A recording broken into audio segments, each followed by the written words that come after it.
As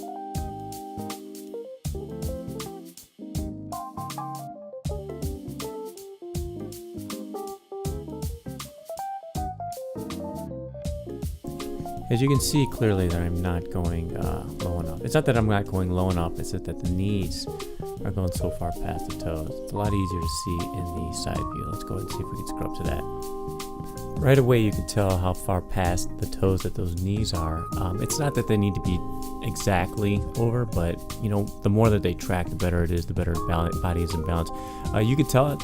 This, I'm a little bit leaning forward, which means I'm front heavy. I should have most of the weight on my heels, and the barbell should be directly above my mid shoe. And as you can see, that's not quite the case. What's more the case is the fact that I have the barbell more toward the front. The three angles that I'm mostly concerned about are the hips, knees, and the ankles, and ideally they're going to be pretty close to being similar. It's hard to see the angle at the bottom with the ankles right there, and I didn't do one for my hips, but you know, 109 degrees right there is probably a little bit greater than the angle in my hips right now, which means I need to push my butt back, which obviously would help put a little bit more weight on my heels as opposed to my toes. As I was mentioning before, the barbell should be over the center of mass, and if you draw a straight line from where my wrists are, which are directly beneath the barbell, to my toes, it's not quite over the mid shoe like I would like it to be. So what I need to do is push my butt back a little bit more, decrease the angle in my hips, and that will help distribute the load a little bit better. This line right here is not drawn exactly perfect, but you can see that obviously it's not a 90-degree angle, meaning that the barbell is not directly over my center of mass. So it's a pretty inefficient lift right there, and it's preventing me from lifting heavier weight. Let's go ahead and shift focus and look at the overhead squat. I'm not too terribly disappointed with the overhead squat. It's a pretty complicated lift, meaning that a lot of things are going on here. But you can see as I start to descend, I start to get a little bit of a forward lean. Again, that barbell is supposed to be directly over my mid shoe, and again, it's not. It's a little bit closer to the front of my shoe.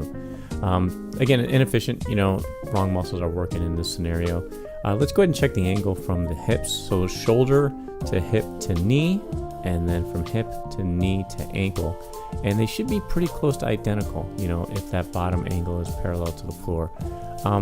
It's not too terribly bad. So, you know, we're looking at 67 degrees, 7-degree difference.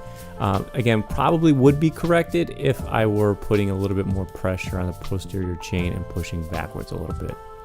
One thing I did notice in between my reps, like that in between 2 reps is not good. That's not full extension of the hips.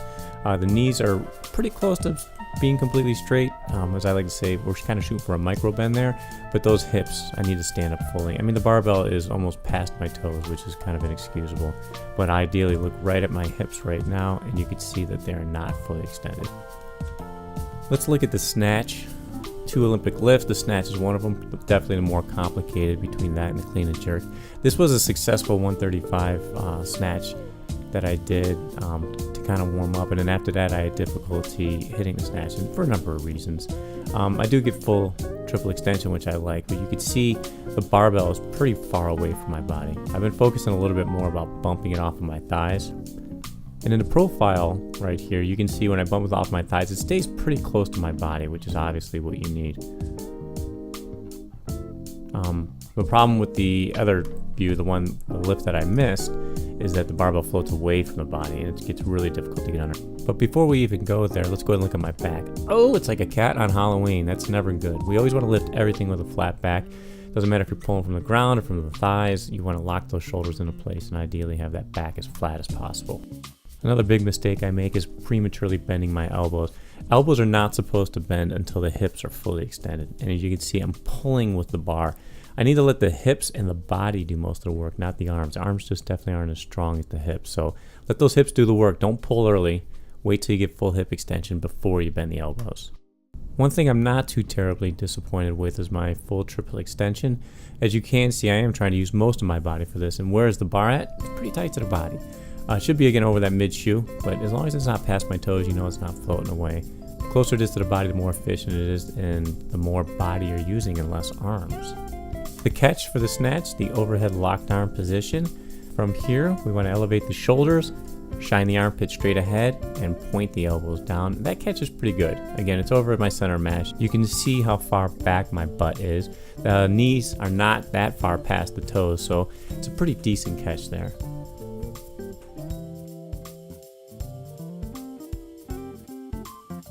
If we were to look at those angles again, the hips, the knees, and the ankles are the most important. And it's pretty close, 116 at the hips, 100 at the knees.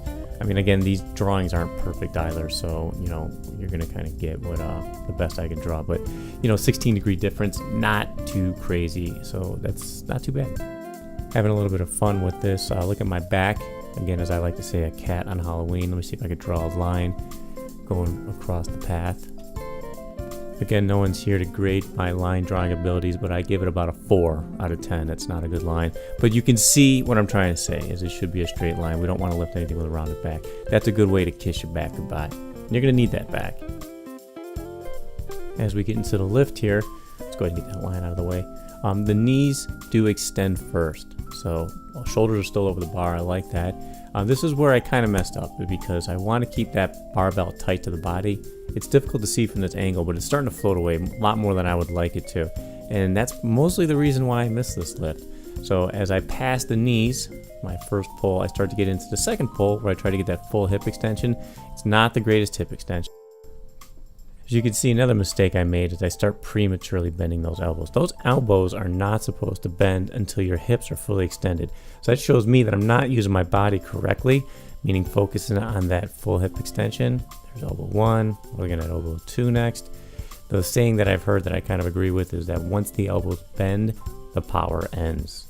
Pretty deep, I know, something you might want to write on your wall and stare at when you go to sleep. It's one of those things you want to definitely ingrain is the fact that the hips are doing most of the work, not the elbows, not the arms. So we pass the hips.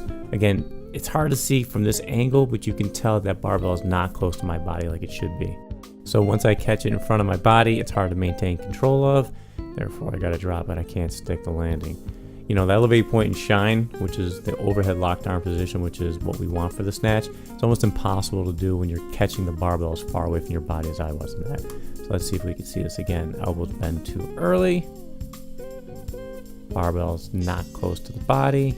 So what happens as we start to go upward, barbell's too far away. It's almost impossible to catch. I can't stick the landing. So it's one of those examples that it's not that I'm not strong enough, it's that I'm using improper technique. In this case, catching the barbell too far forward because I did not keep it close to my body after full hip extension. I just bounced it out too far. So that's why the timing is so important when the elbows bend. They should bend after the hips fully extend because then the barbell is a lot easier to control and keep tight to the body. The workout for the day was Grace, which is 30 clean and jerks. I cannot do clean and jerks that fast, but technique sometimes goes a little bit out of the window when you're going for, trying to get as many reps in the shortest time possible. So with here, you'll see that, I don't fully get my elbows way past the bar. I kind of keep a closed grip, meaning my thumb can touch my index finger as those elbows come forward. But when I catch it, I should have my butt back more, and I don't. I have it forward because I'm too focused on trying to get above my head as quick as possible. You can see how far forward those knees are. That's not good. It's very difficult to see from this angle. We'll try with a side view here, but barbell stays relatively close to the body, not as close as I would like it. But as I fully extend, catch it with that overhead locked arm position, I don't like those knees coming as far forward as they do. I would prefer that they went out and tracked over the toes. So this is one of the times where you're sacrificing form and trying to get a good score, but I did not get a good score on this one. My Grace time, again, 30 clean and jerks for time, my best is about a 218. This time I got about 345. Just haven't done it for a while. Final exercise of the day would be the muscle up. Trying to get above the bar, and I just couldn't do it. I've done umpteen muscle ups in my life. It's been a while. You can just see how pathetic my form is. There's nothing uniform about it. I kind of start shifting to one side. I was able to get one elbow over, which is usually good enough for a muscle up if you want to kind of just get up there and not necessarily do it with the best form. But I wasn't even able to do that. I was able to get one elbow and not much else. So as I come up, I should be fully extending my hips, which I call the hip pop, which generate the momentum and gives me above the bar. That did not happen. So Even when I jump, I don't even like this, but my knees kind of pinch together. Again, when I jump, my knees should be driving out. I get the elbow over, I don't get the rest of my body over. I kind of feel like it was kind of a half effort to begin with. Definitely have enough power to get up there, just did not have the timing, did not have the technique today. So I would give that muscle up and every other muscle up I attempted on that day a big fail. Sometimes it happens. We gotta learn, we're gonna get better